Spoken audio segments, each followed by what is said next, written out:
Hello बच्चों, let's read this question. The question says assertion यहाँ पे given है कि जो sequence of events by which cell duplicate करता है, genome synthesize होते हैं, the other constituent of the cell and eventually divide होते हैं into two daughter cells, उसे कहा जाता है cell cycle. Reason यहाँ पे given है कि जो events होते हैं, these are under genetic control. तो अगर दोनों assertion reason को reason correctly explain करा assertion को तो आंसर हो जाएगा 1.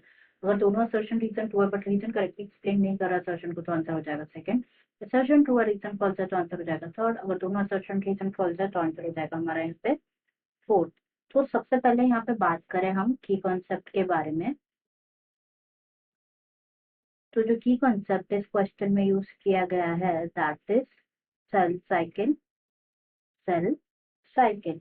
तो सेल साइकिल के बारे में अगर हम बात करें तो cell cycle is the series of events, is the series of events that take place in a cell, जो कि अगर होते हैं in a cell that takes place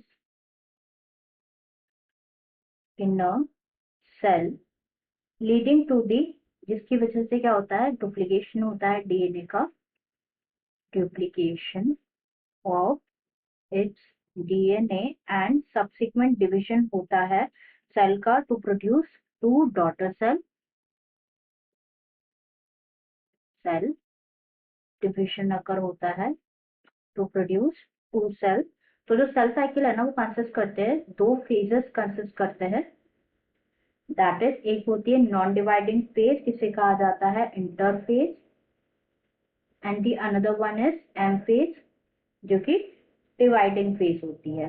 तो यहाँ पे स्टेटमेंट्स देखे तो फर्स्ट स्टेटमेंट यहाँ पे गिवन है कि जो sequence of events by which cell duplicate करता है जीनोम, सिंथेसाइज करता है the other constituent of the cell and eventually divide होता है इनटू टू डॉटर सेल्स, उसे सेल साइकिल कहा जाता है. बिल्कुल करेक्ट है. ड्यूरिंग सेल साइकिल सेल क्या होता है, डुप्लीकेट होता है ऑफ इट्स, और जो कंटेंट होते हैं सेल के वो उनका डुप्लीकेशन होता है including chromosome.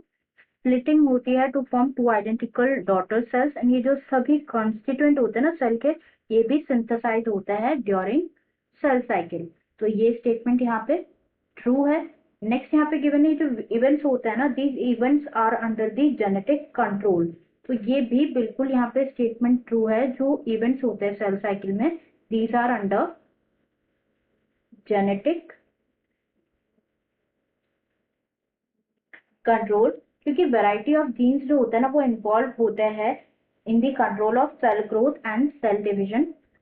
Variety of genes जो है इन्वॉल्व होते हैं in the control of cell growth and cell डिवीजन. जो सेल साइकिल होती है in is the cell's way of replicating itself in an organised step by step fashion. तो yes, जो इवेंट्स होता है ना these are under genetic control. तो दोनों ही ट्रू है. बट यहाँ पे जो रीजन है ना करेक्टली एक्सप्लेन नहीं कर रहा असर्शन को, इसलिए हमारा आंसर हो जाएगा यहाँ पे option second. Answer will be option second. I hope you understood it well. Best of luck.